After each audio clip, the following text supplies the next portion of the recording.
As another year of Exploration Radio draws to a close, it is time to look back on some of the valuable nuggets of industry wisdom our guests have unearthed for us.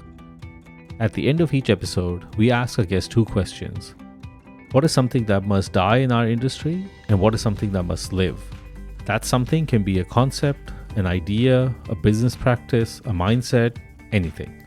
The answers have been many and varied, and they are always a valuable insight into our guests, their approach to life and business. This is part 5 of our Ideas That Must series. I'm your host Ahmad. Come join us and let's explore.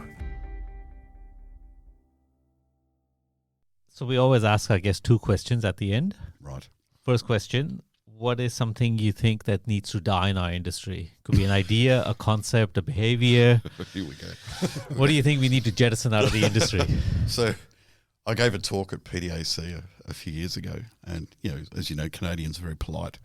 I don't know, there must have been 150 people in the audience, and I was talking about change and technology and stuff like that.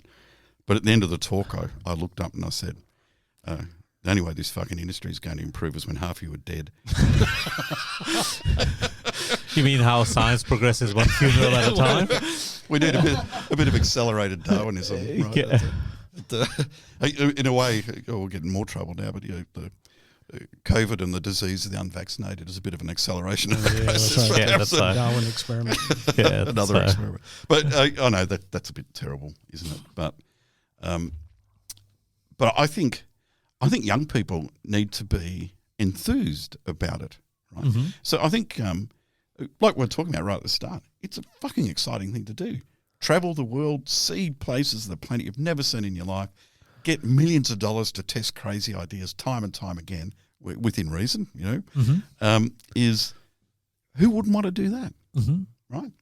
But I don't think it gets conveyed to young people like that, maybe. And so it's not just about geochemistry, it's really about geoscience. And the other thing I talk about a lot now is, and I gave a talk to a whole bunch of young geophysicists just a month ago here in Perth, was, decarbonising the world is an existential crisis, that word again, for the globe, right? Yep.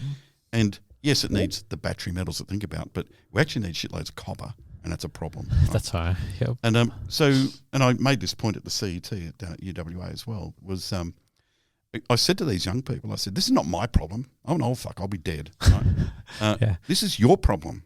Yep. You young people, it is your job to solve this. It is your job to find the resources we need to decarbonise the world, and it's a very, very serious problem. The other thing I said to the guys at the CET was, you should be really exciting young people to get them into the courses to do it, and you should be teaching them to find ore deposits which are politically acceptable to mine in 15 or 20 years, using technologies we haven't dreamt up yet. Yep. Right, and I think that's a really clear message for our industry, and I like giving it, but I don't think it's given enough. Right? Mm-hmm. It's that generation's responsibility, right? Yeah. Not ours anymore. We're too old.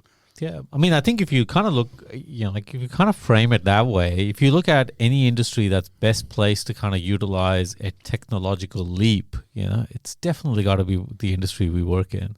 Yeah. So from that point of view, not only is the industry that we're in a conduit for more technological change, but that technological change will actually have an impact on us as well, industry. right? Yeah. So there'll be a nice kind of cycle from end to end that and that would be a much more fascinating story to kind of sell to people.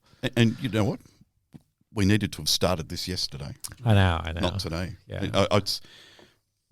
I used to despair of all of this for a long time, but now still despair of it a little bit, I suppose. But there's obviously been a sea change. The ship has, the train's left the station, the ship has left the shore. Mm-hmm. People acknowledge the problems now, but now we've got to fix it. And I was talking to some guys down in Perth about car manufacturers and that, and they think there's going to turn a tap on and lithium comes out of it. Turn another tap and some cobalt comes out and some copper. Yeah, it's just an item on a list. You just fucking order it. Where does it come from? I don't know. Yeah. But mate, it might not. You might turn the tap on. There might not be anything there. So. I know. And I always find like that. Like one of my pet peeves is this. Like the copper demand curve that we seem to see. Like you could go back 10 years and you'll see exactly the same curve, right? But the reality is that even if you just take electric vehicles, the infrastructure that we have to build to allow them to occur, that's not going to happen quickly, right? No. And at the present rate, that's not happening at any rate on that the graph that people have kind of made. So no, and we've got to do things differently just to fill in the copper we use now when mines go out of production, and copper especially. Yeah. So do you think we paint that this is a technically challenging enough discipline? Because I despair that this isn't doable. That this is actually the industry's trending the wrong direction for the challenge that's in front of us. So this might get me in even more trouble now. But so the industry has a problem rectifying this. It's like when you're part of the problem, it's hard to fix yourself, right? Because you don't see you got a problem. It's just unless you're a masochist, you really don't want to. Yeah, but something needs to change in our industry. And one scenario I've painted to a few people I know well, some of them, is I think one of our big multinational companies, not gold ones, the base metal ones, I think an Amazon or Musk needs to come in and say, you know what, I'm going to buy you for fucking spare change. I'm going to sack the board, get rid of half the exco, and I'm going to get rid of the assets that I don't like or don't agree with, and take you off the market, so I no longer need to be pandering to idiot analysts that can't see further than 2 years in front of their own hand. And I'm going to make this cool. I'm going to make this a mission to save the world, right? And this big company, I'm going to task with doing that. Right? And we're going to go out and we're going to just do it differently, right? And it's still hard, right? Rocks are hard, mining's hard. All the same challenges exist, but go with a different mindset. But the reason for doing this is they may or may not be successful, but the world will look at that and go, what the hell's going on? Yeah. And it will change. This is worth doing. You get all these people looking at that going, oh my God, I just didn't know. It doesn't seem that hard if we could just unwind the past to paint that right now the challenge is technically needs the best and the brightest, and Absolutely. Is worth doing for the sake of the planet. It doesn't.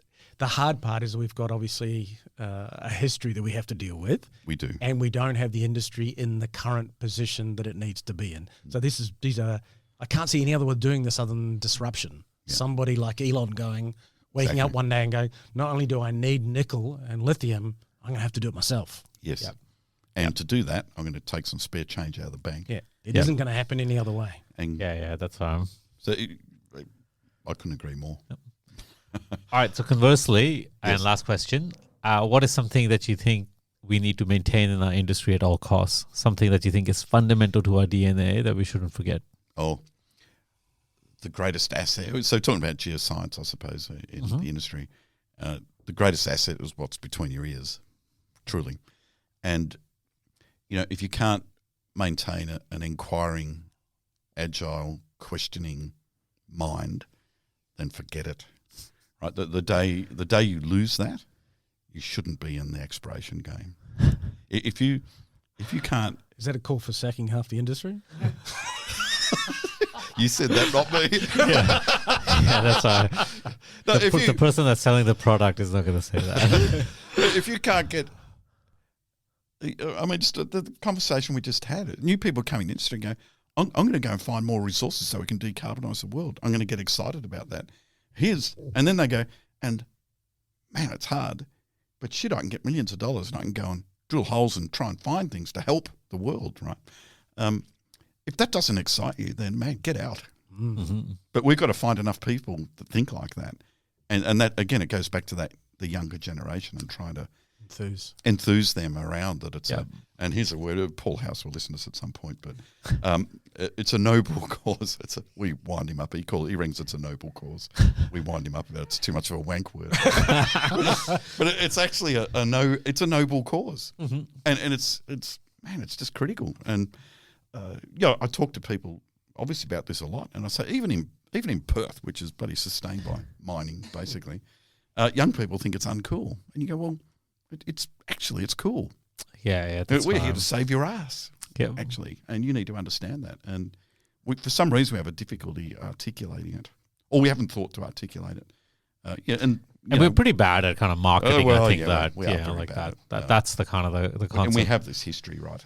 And man, if people don't understand the stats of COVID, then trying to get them to understand what mining does to the world might be a bridge too far, right? But that's But you only need to find. You don't need to convince the entire world. You need to find this group of people who can do it and get them into our industry. So it doesn't need to be a broadcast thing.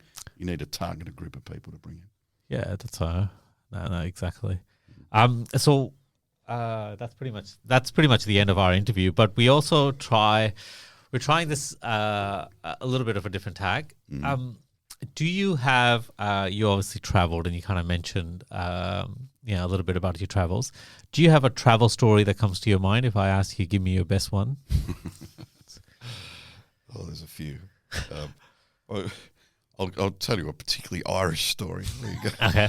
So Barry Murphy, if he's listening to this, will remember this. So Pasminko did a lot of exploration in Ireland. So did Anglo. So I've been to Ireland many times with Pasminko, Anglo, and as IO actually, because it's zinc. It's elephant zinc country. Yep.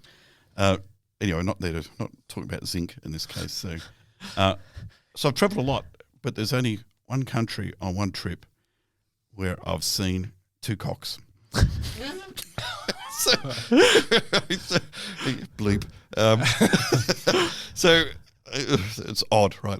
So Barry, if you ever driven around Ireland with an Irishman on those very narrow roads, they drive at about 300 miles an hour and terrify the shit out of you, right? We're just driving along. We roar past this little town, and there's a guy out on the side of the road just jerking off. I said to Barry, "Is this normal here?" That was the first one, right? And then the second time we were in Dublin. Barry's listening to this; he'll laugh his head off. But we're in Dublin, and we're talking to a guy. We're actually trying to buy some historic geochem data off him, which is all on paper maps, and we want to digitize it and make it digital. Anyway, he had his back to the window. We were looking at him, looking through the window in Dublin, very narrow streets. So we could see into the building right next door. Anyway, the blind was down. So as we're talking to this guy, the blind goes up, and there's a guy standing there stark. I said to Barry, "Mate, that's two." Is Ireland really like this? Anyway, that's sort of that. Oh, that's brilliant. But the Irish, right? I can. So I mentioned this story before you came in, and now that we're at the end of our interview, I feel comfortable saying this because this could possibly be the end of the interview right here. But the first time that I met you was not really the time that I met you, but I met most of your possessions and everything, and it was 2008. Yeah, it was the last weekend in September, and you hosted on the fucking grand final. Yes. Yeah. In 2008. Yep. Oh my God. Really? Yeah. Shit. And all I remember about I've still not watched that. No, I've not watched 1 minute of that. So. And what I remember about that is that I think I now kind of figured out that maybe it wasn't your house that the party was held, but there was a party which was that you were the architect of. And I remember coming to the party when you were MIA for known reasons because your team was losing at that time. And then I left the party without seeing you either, even though it was your party, and you still had not made an appearance at that time. I think I was sitting in Steve's garden drinking heavily. Consoling. That was one of the odd things about IO. We used to have the grand final parties. And they were wildly popular, but there were years where Geelong was in it every year. So just massively stressful for me. Just massively fucking stressful. I can remember you destroying Port Adelaide. Yes. Which is my wife's team. Yes. And having to walk all the way home from Stephen's house to North Perth with my wife, and she's wearing a Port Adelaide, and the abuse that she was getting from everyone. Geelong destroyed Port Adelaide. It was a long walk home.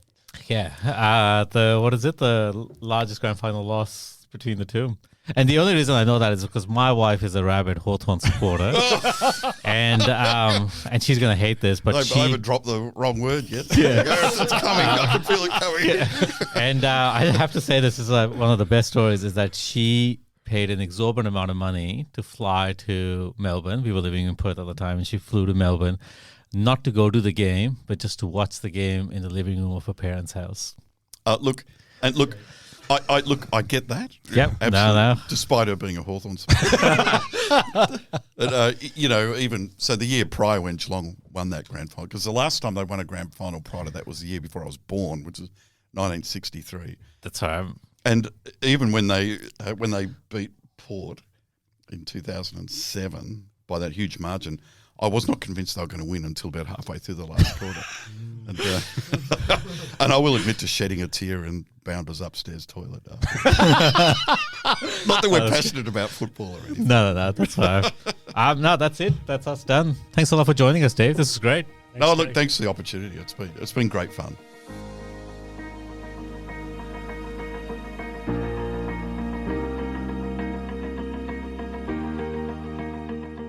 All right, 2 last questions for both of you before we finish up. So the first question, and this is a question that we ask all of our guests. So first question, what is something that you think needs to die in mining or exploration? It could be an idea, a concept, a behavior, something that you think we need to jettison out of our industry. More transparency, perhaps sometimes even enforcement is important, and making sure that exploration is a serious endeavour that's genuinely looking to add value rather than having some of these lifestyle companies. Well, you're not going to make many friends with that comment, Rob. I know. Maybe edit that one out, actually. No, it's funny. It's all right, Rob, because we've had a whole episode on this with I don't know if you know John Goodman from Dundee. Yeah, basically we did a whole episode with him because he came on, and this is one of his bugbears, obviously as an investor. So it's already been put out there, and he slammed a few people along the way. So I don't think yours is going to be that.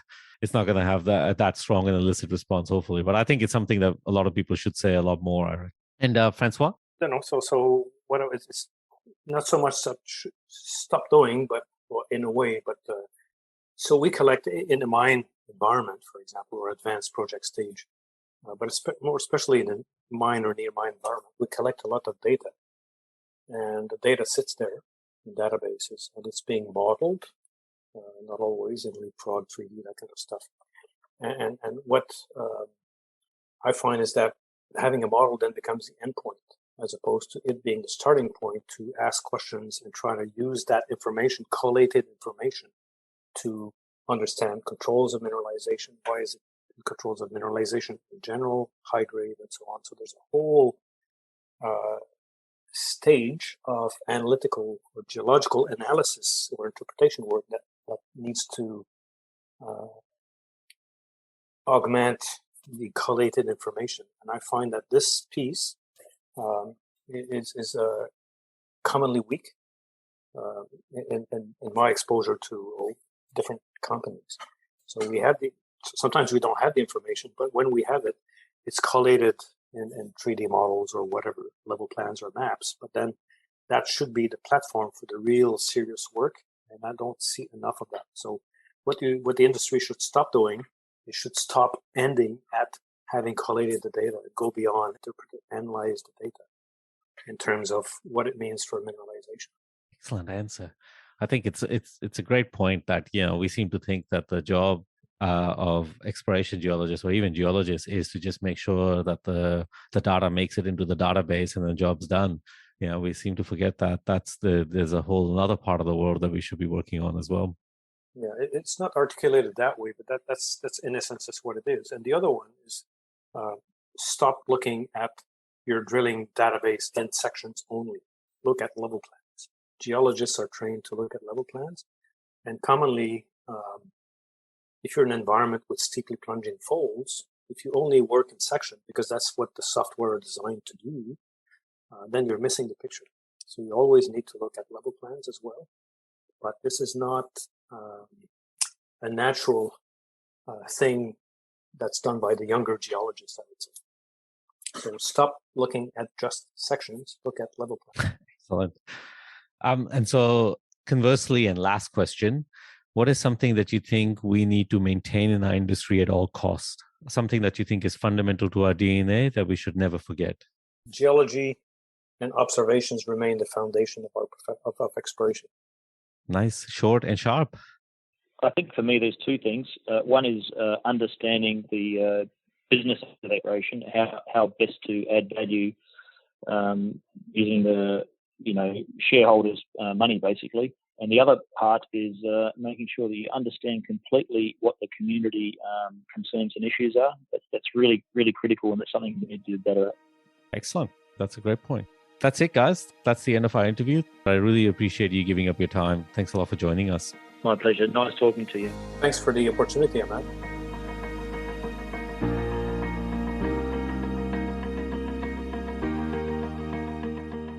I'm at age 69, I'm not a capital consumer anymore. I'm not raising money for anything. I'm allocating capital to things. Mm-hmm. So a circumstance where capital becomes more scarce, and as a consequence, where the rents on capital are higher, benefits an old fat guy like me. It doesn't benefit a capital consumer, a younger person, an issuer. But also, like, fundamentally, if capital becomes expensive, then people have to think harder about how they go raise capital, and then investors think about how much they want to actually capitalize things.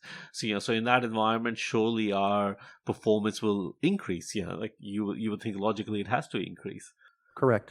Or we're all dumb. That's the only other outcome out of that. Well, ultimately, history takes care of dumb people, even collectives of dumb people. The outcome isn't pretty, but that happens. Yeah, that's right. I mean, eventually there has to be that correction at some Weimar Germany was a very dumb circumstance. They decapitalized Germany. And the result of the collective stupidity of the German people was a guy named Adolf Hitler. There are consequences of being stupid.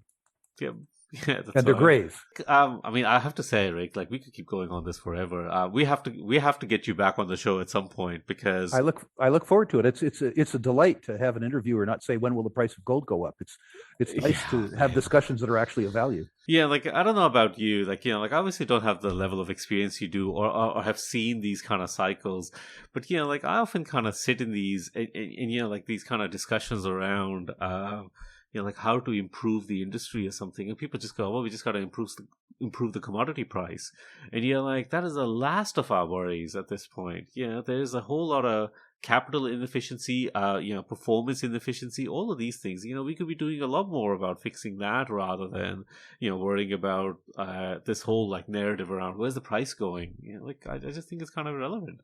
I mean, frankly, the good news in the industry is, and I don't want to sound like an ESG type, the good news in the industry is that there are more people that look like you and fewer people that look like me. There are people from around the world coming into the industry. They say there's a shortage of talent in the mining industry. No, there's a shortage of old white talent, and that's dying out. And that's a good thing.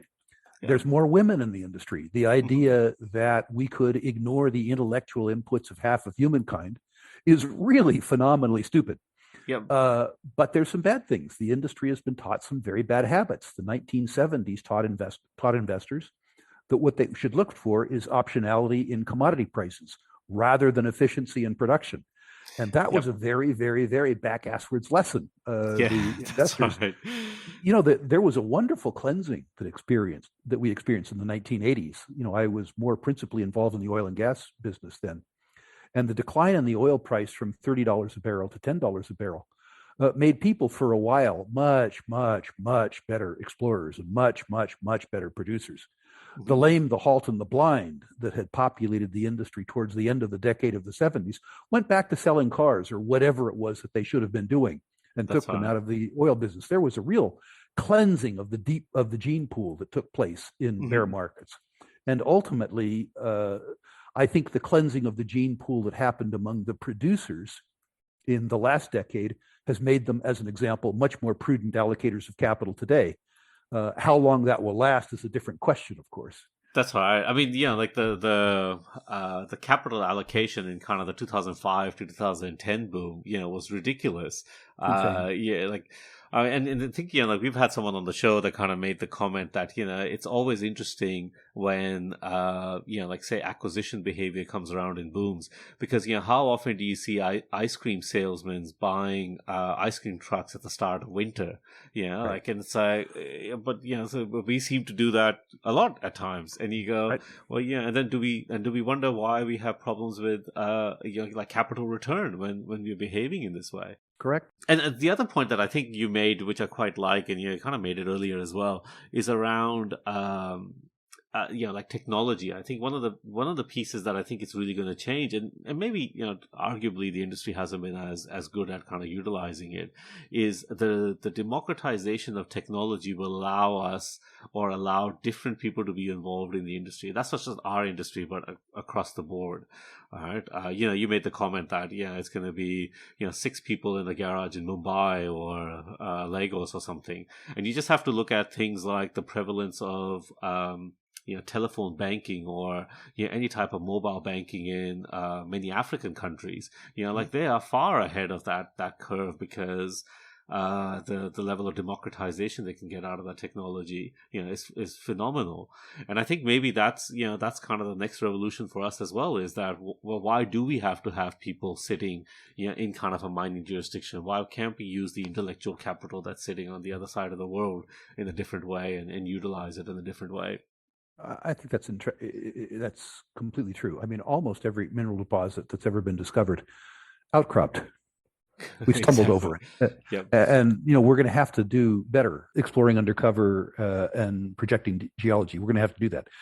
I have no idea how we're going to do that. It's going to be people like you who figure that out. I'm, as an example, amazed at the advances that the exploration business has made using astroimagery. Doing photo differentiation from space in 2,000 kilometer blocks and ruling out 99% of the 2,000 kilometer block so that you can focus human activity in places where, as an example, there's alteration, where there's structure that's so big that it's mapped from space. Yep. The idea, as an example, that you could explore the Tethyan metallogenic belt because astroimagery requires fairly sparse land cover in order to work well, that you could explore an enormously prospective belt of rocks that, as a consequence of sociology and politics, hasn't been explored with any technology more sophisticated than a pick and a mule. Tells me that when we get around to the convergence of technologies that Robert Friedland expresses so eloquently, that the future of exploration is very bright. It's just that we don't know how we're going to get. My generation doesn't know how we're going to get to that future at all. It involves technology we can't spell. It's going to be your generation that does that. Yeah, and I think the hard part is that we don't know the path yet. How do we get from here to there? And we don't know the time that it takes. To get there. And I always kind of express it that you knew that if you were 200 years ago, you knew that we were going to create some method of communicating that would allow us to communicate faster and connect and communicate with many people at the same time. But no one then could have predicted that we would have an iPhone. We knew that we would have a mechanism, but we just didn't know that we would have an iPhone. Or we would have social media or whatever it is. But instinctively, you can think that by human nature, we would have gotten to a point where we would want to communicate with as many people as possible, and we would try to grow our social network. And I think that's kind of the same in exploration. We know that we need to get there, but we're not quite sure which path are we going to take to get there, or how long it's going to kind of take. Well, mercifully, there's enough entrepreneurs in the world that the big thinkers don't get to decide what the one path is. Exactly. It's useful if there's 1,000 points of light, none of which are muzzle flashes, meaning that exploration isn't driven by government, as an example, or maybe even driven by BHP or Rio Tinto. That's right. But rather that exploration, and maybe exploration is driven. It wouldn't hurt my feelings to see exploration partly driven by Bill Gates or Elon Musk. I remember 10 years ago, maybe longer, when Tesla was still in Santa Barbara, being asked by Tesla to give a discussion to them about rare earths and energy metals, and talking to the young people about Tesla, about the financial organization of the exploration business.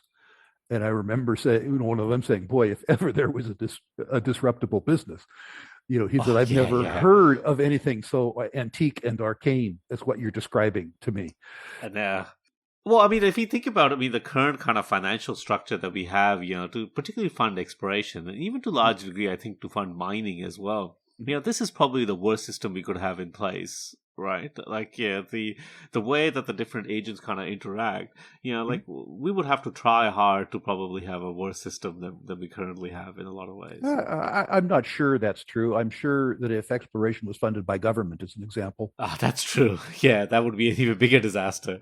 Yeah, I mean, certainly, seeing the Russians snatch defeat from the jaws of victory around the world. But, actually seeing the lunacy of the U.S. government in the oil and gas business, it could be worse. It absolutely could be worse. Rather than allowing the private system to fail, we could allow government to fail wholesale. Yeah, that's true. That could happen. Let's do it again. We'd love to have you, because we didn't talk about, like the whole jurisdictional risk. I want you to have that rant at some point as well. Love to have that rant. I'll put it here. You have a standing invitation to come on and rant with us at any time you want. Great. Well, it'd be fun to do.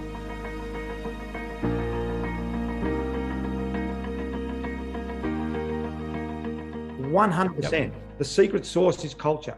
Yeah, there's a lot of people that say that the corporate world can't learn anything from the sports world, but I actually don't think that's true. I think that, like that idea that if you're all kind of on a level playing field, and how do you outcompete your competitors, essentially, that's a lesson the corporate world should take on, is that it's not about getting more resources. It's not about getting, like all of these things. It's about optimizing what you kind of have, and how better can you do that with culture and the softer skills and things like that. I absolutely see it. The companies that are committed to culture, and I won't mention names because I'm not going to betray any trust, but it's clear. Please don't, because we might get sued. Let's keep them out anyways. Yeah, no, it's clear that the ones that are committed to the culture are by far the better organizations. It's so obvious so you're 100% right, is commit to the process. It works. And I say that to people all the time. Commit to the process, commit to the people, commit to developing really clear systems around what your culture looks like.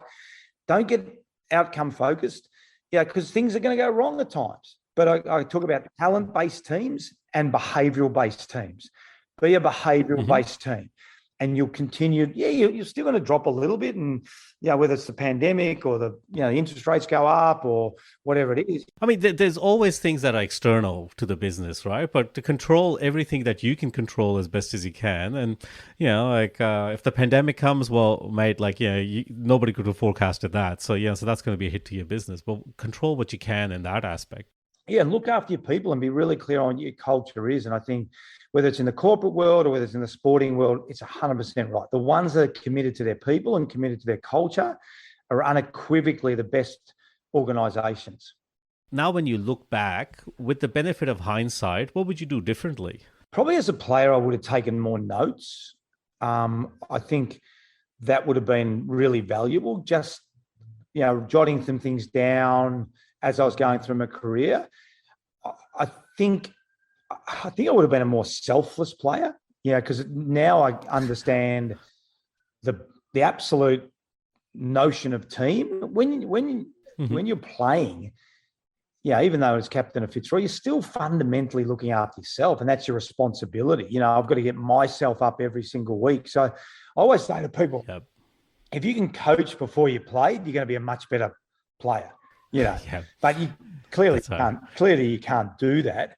So I think the other thing I would probably sit down with my coaches a bit more and sit down with David Parkin and Robert Walls and have more conversations around, well, what did you mean by that? You give me a spray on the weekend and I know I deserved it, but what's the impact? What are you seeing the impact? So probably understanding more behind what the comment was. I think that's probably something that I would like as well. They're probably two of the main things when I look back on it, two or three of the main things that I look at, and I wish I had done a little bit better. So is this something that you think that you would, now with hindsight, definitely do more of as you were going down that path? The more, I guess, more the focus on relationships. Would you have valued that more along that way as well? I think we always had pretty strong relationships at Fitzroy and pretty strong relationships at Sydney. Probably, again, it's probably just the concept around team. I know it sounds silly, but when I look back on it, and probably because Fitzroy was struggling a bit, and I probably started to focus too much on myself, because when you're losing, you go, well, and it's such a media-driven organisation, like, how can I be the best player this weekend? And I know it's a small thing because I think, if you think you're playing really well, you think you're helping the team. But when I look back on that, I probably did some things in games that were selfish, and because I wasn't thinking necessarily how can I help the team. I was thinking how can I be the best possible player. Now, when I look back, I probably thought that was the way that I thought I could help the team. But I reckon if I had to switch my mindset saying, how can I help the team better in this quarter? How can I help the team better in this game? How can I help the team better during this week? I think if I had more of a team focused, I mightn't have won as many individual awards, but potentially I would have had more team success because I would have understood by me doing something slightly differently might have impacted another team member to think about the team, another team member to think about the team, another team member to think about the team. So it'd be interesting to talk to my coaches and, see, did they think I was selfish at times? And I would think if they were honest, they'd say, yeah, I was a good player, but maybe I was a bit too selfish. So that's probably one thing that if I had the time over again, I'd really have a think more about the actual team side of it rather than, and again, I want to make it clear, I don't think I did it. I think I did it to make the team better because I thought if I played better individually, our team would be better. But was that really the case? Was it a case of me looking more at how can I help my teammates rather than how can I be the best team? How can I be the best player on the team? Particularly at Fitzroy, I think the perspective you have now is because you know how the tale of Fitzroy ended as well. But but when you're in the middle of it, like that was an organization that like you didn't know which way it was going to go. Like there were days it seemed like the club was going to close, and so it's I think it's actually probably okay to understand why players in that setting might have become more selfish or more mercenary to go, well, like, mate, I got to do whatever I can to kind of see my career prolong. And I always think it's really hard to know what the full impact of that is on you until you kind of go through the chapter and onto the other side. And I think it helped me at Melbourne because Nathan Jones, who was their best player by fair way, and I remember it just helped me inside Nathan's head to think, well, I know why he's playing the way he is because he thinks that's absolutely the way he needs to play to be the best player for this team and then for this team to be best. So having that experience myself as captain of Fitzroy and seeing what Nathan had been through allowed me to establish a really close connection with Nathan to explain to Nathan.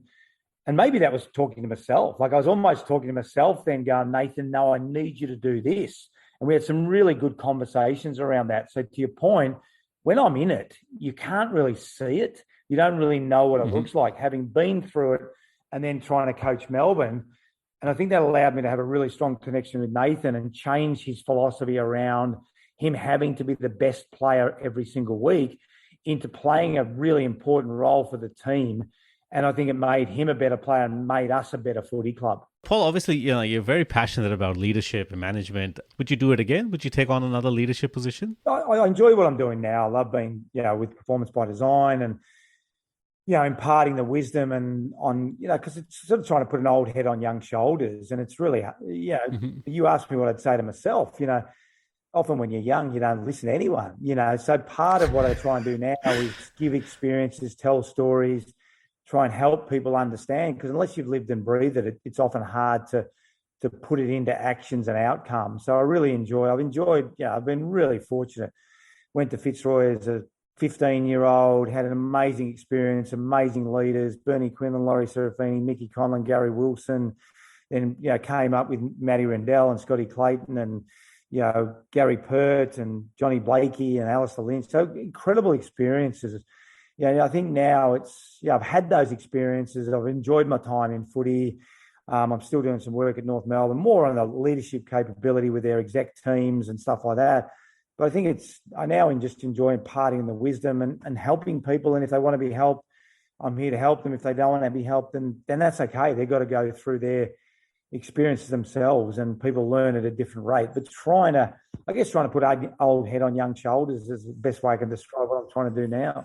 Yeah, like I guess this is one of my kind of bugbears is that I think, like in the corporate world, we are often quite quick to, I think, move people on because maybe their technical skill set or particularly their skill set around technology, depending on what industry you're in, you go, like it's now trying to teach an old dog new trick. So like we're going to give this up.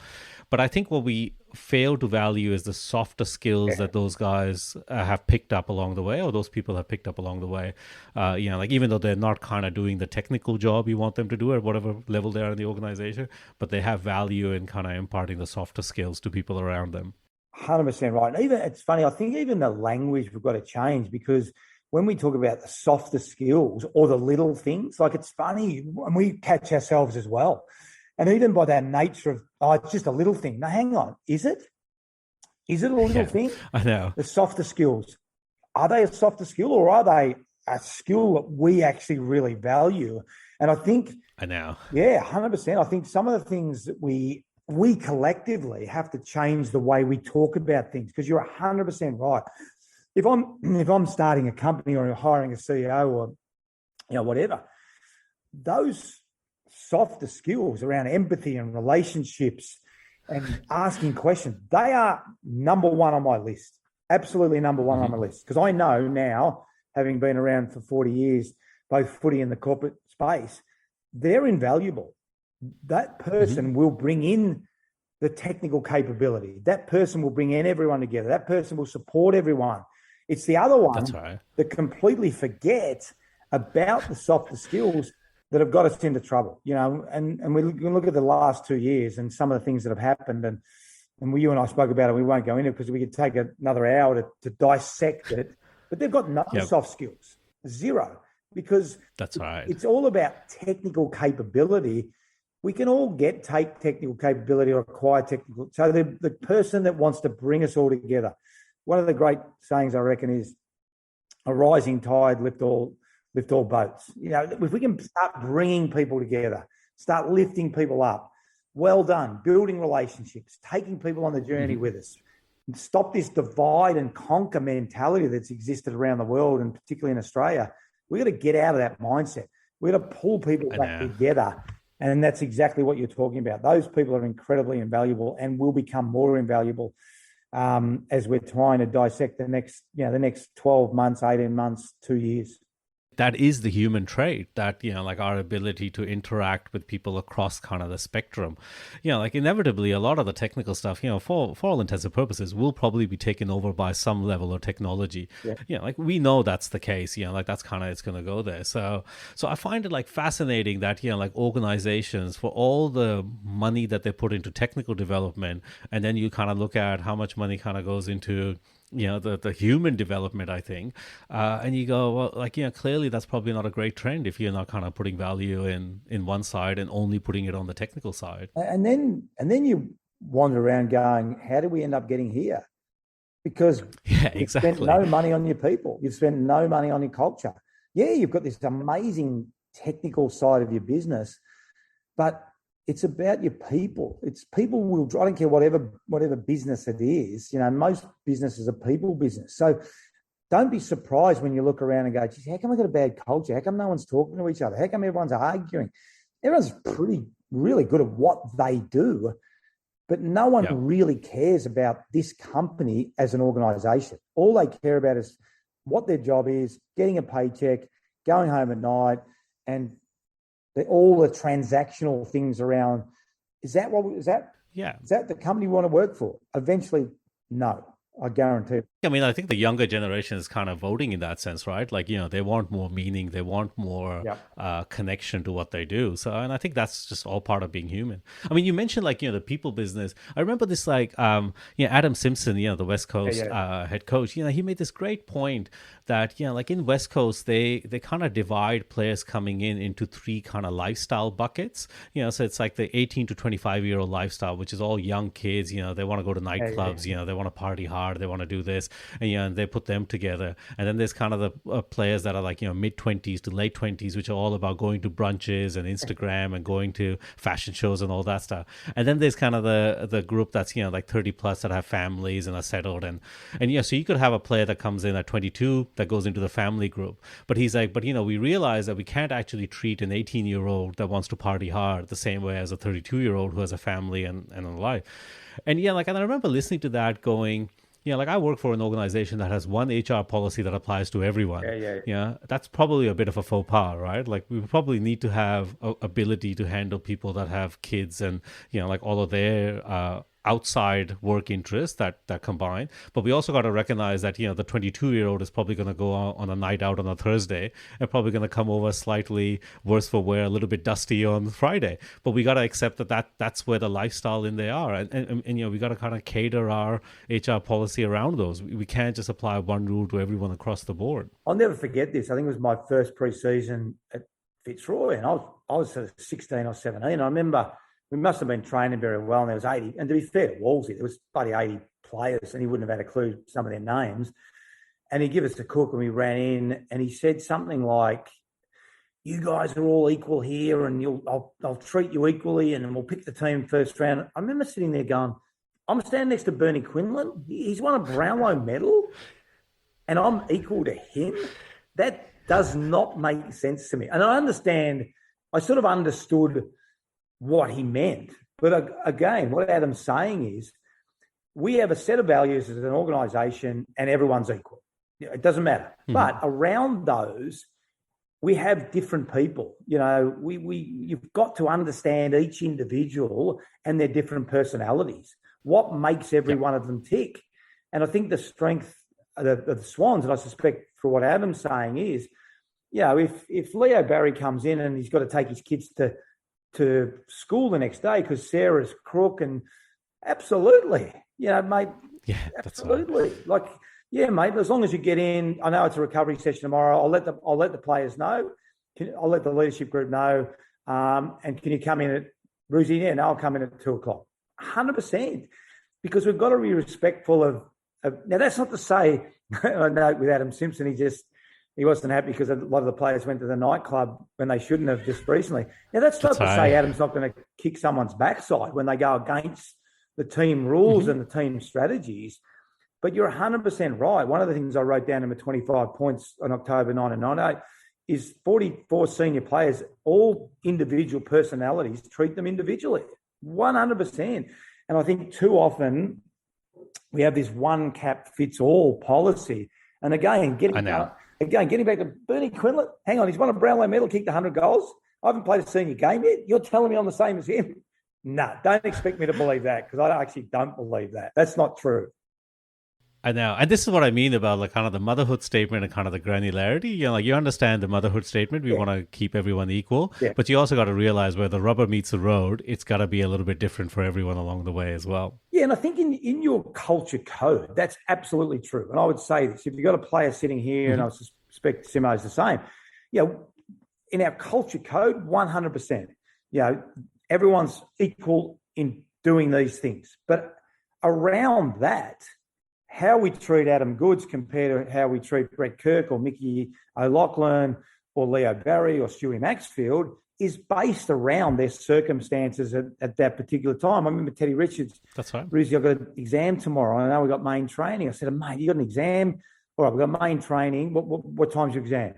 Mate, it's right in the middle. All right, there's an example. We treat people the way they expect to be treated. He's got a life outside. We want him to get an education. We want him to look up. So how do we deal with that scenario? And that's exactly what Simo's saying. It's a great point. Anyway, Paul, I don't want to take up any more of your time, but this has been great. Thanks a lot for joining us. It's excellent to get your insights in kind of the diverse things you've done and how you're kind of combining them together now in your company now, Performance by Design. I think it's excellent. No, mate, thanks a lot. I really appreciate it. It's great we've finally been able to do it and catch up again. So thanks for having me. Appreciate it. So we always end our interview with 2 questions, and we'll slightly adapt them for you. So the first question is, what is something Could be an idea, a concept, a behavior that you think needs to die in your particular industry, something that you need to get rid of? I think I might have answered that before. I think the idea here in Australia is that academics are great, but their feet are too far above the ground, and therefore they dismiss them a lot more than other countries do. I do feel that in Australia, we dismiss the research element. We don't value it as much. And I think we need to value it more. And the academics and the researchers, it's not only academics, but the researchers need to earn the trust of industry and understand it. Understand that it's not only about proposing new ideas, but also delivering on what industry imperatives exist, and that way then bringing the cultures together. Perfect. So conversely, and last question, so what is something that you think you should maintain in your industry at all costs? Something that you think is fundamental to your DNA that you should never forget? I firmly believe that, and I've encountered that in my life all the time, whatever we do, we are now coming towards some really, really big challenges. I'm not talking about water and the other challenges and bushfires, which are big challenges for the nation, but even bigger challenges like the environment, like AI. AI is a huge opportunity, but also a challenge. We must make sure that people matter and that we have humanity prevail, because technology is advancing exponentially so fast. You'll see that what will happen in the next 20 years, you would not even imagine, even today, because it is an exponential growth in that area. We need to ensure that we maintain the human in the loop, if you like. And I'm thinking very specifically around AI, machine learning, and the robots being able to produce their own robots. And the AI algorithms not necessarily keeping the humanity into the algorithms themselves. Yeah, and I think it's Max Tegmark that has the saying that technology is about helping humanity, not like the other way around. Exactly. We need to educate the technologists, because often that's not the first thing they think. In other words, you need to have, if you like, humanity by design. Not just, oh, okay, we've done this, now let's think about privacy, let's think about ethics. And often they don't. They're just given the instruction to put ethics into AI, for instance. You should be doing it by design from the start. Yeah. And I think the challenging part there is that if you value ethics or morality or something else related to humanity before technology, then we might make a decision that some technologies are things that we might not pursue, or we might, right? And that's always a real hard challenge from a technologist. Every path should be explored, but some we might say, maybe that's not the best path for us to explore. Yeah, and it's about finding ways to deal with it. Highly unlikely to stop unless we blow ourselves up, and then there's no problem. Big problem. When we invented fire, we couldn't stop that. Someone would have invented it somewhere else and burned our house down. But also fire has given us a lot of benefits. It's not only burning other people's homes. The same with weapons and other things. Yeah, and I think having that discussion, I think, is a really valid point. Would be a good podcast, possibly not for me, for someone more qualified in this area. No, that's great. Well, thanks a lot for joining us, Andy. That was great. No, thank you for the opportunity. Thank you.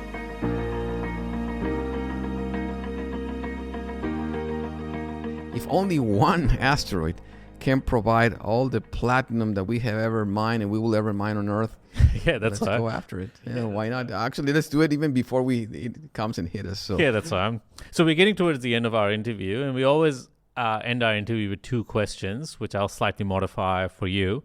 So the first question is, so when it comes to space exploration and space in general, let's just say that, what is something, an idea, a concept, a behavior that you think needs to die, that we need to get rid of, that people shouldn't do anymore? Yes, that's a good question too. I give a lot of talks to the general public, and the moment they hear the word mining or extracting resources in space, they tend to think negatively because of what we have done on Earth. Mm-hmm.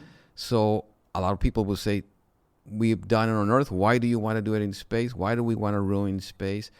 And the way we should look at this is that the resources in space will give us an opportunity to conserve the ones that we have here on Earth. In fact, it gives us more opportunities. And so let's not look at it as a negative way. In fact, mining on Earth is not all that bad.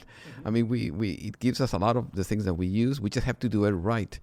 And the other thing that comes out is, why spoil space from just pure science and now look at it from the point of view of utilizing it? Because when we do that, it will give us a chance to even know even more about space, and it will benefit us all in here. And in fact, I always like to point out that, yes, we mentioned a lot of resources, platinum and water and gases and oxygen and all that. There's one resource that is very important and is seldom mentioned, and that is inspiration. I mean, space has a way to excite the young and the old, to unite all sorts of ideologies, countries, political views. It inspires us. And inspiration, it's a renewable resource. So might as well use it wisely as we start looking at how is that we can better utilize the resources in space to benefit all of us here on Earth by keeping that inspiration that space gives us to all of us. I think that's a great point. So I said there were two questions. So the first one is, what is something that you think we need to kill? And the second one is, what is something that we need to maintain? And I think you just answered that. You got it. Excellent. That's a perfect spot to end on. Thanks a lot for joining us, Angel. It was great. Thank you, Ahmed. Been a pleasure.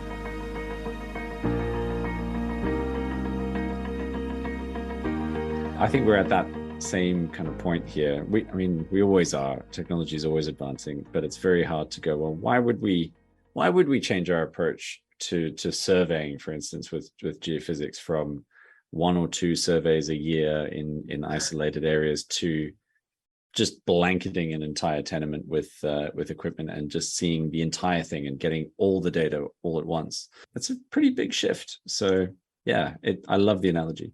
Matt, I have to be a little bit upset here because you stole my thunder, because the first question is, what is something that you think needs to die? The second question is, what is something that you think needs to be maintained in the industry? So you already jumped the gun on that one.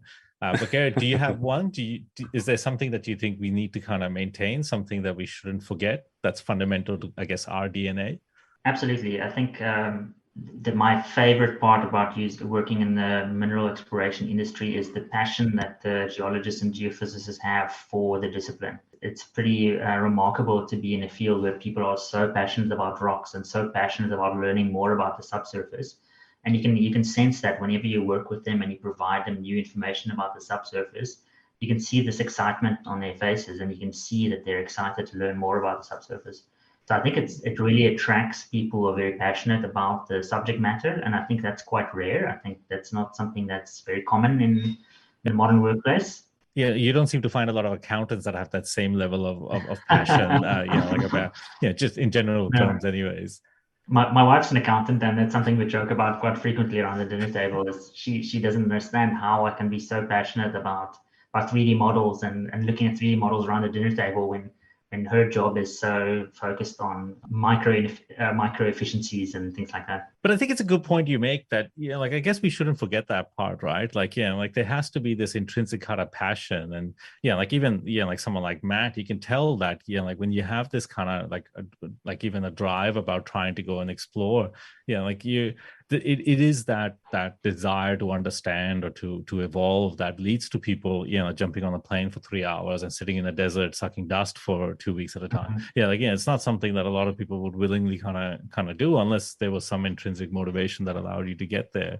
And I think it really is that, in our profession, we are the modern day explorers. We are the Robinson Crusoes of the world nowadays, because we're looking to see what's below the surface, and we're trying to map areas that no one can or will ever see. And I think that's a fantastic career to be in. Yeah, and I think we talk about space exploration. One of the reasons why I guess particularly I was interested in doing, going back and looking at history, even the Apollo missions, is that, it was really the modern day kind of expedition, right? It's the same as, Columbus sitting in the old world and about to go and discover the new world. And so we shouldn't lose side of that I think that this kind of advent of space exploration that's coming, we are really those, like explorers that we all kind of read about, back in the day, like Magellan, Columbus, all of these guys, where we are really sitting at the precipice of the old world or the known world, and we're just about to kind of go off and kind of discover what's the possibility, across the fence. And I think so if you're not passionate about that, I think like this is really the modern day expedition we're going to do. That's exactly right. Yeah, I mean, what a time to be alive. Just at that moment when the technology's ready, the spaceships are almost ready. We're going. That's right. I mean, like life in another 20 years, like or whatever, like 25 years, 50 years, may not look anything like what we had previously had over the last 25, 50 years. It will be completely different. I think it's incredibly interesting and exciting to kind of be involved in that in whichever way you can.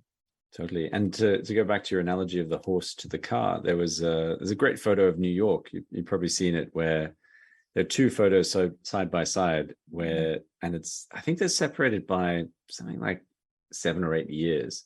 The streets are just horses. There are horses everywhere. Right. And then the next one is all cars. And, that's that leap that people could not imagine, but suddenly it was unrecognizable. So correct. It's coming. I think that's a pretty good spot to end on. So Matt, Gerrit, thanks a lot for joining us. This is great. This is probably one of the most fun conversations we've had on this show. Oh, thank you very much. That's very kind. And thank you for having us. Thanks, Ahmad. It was great.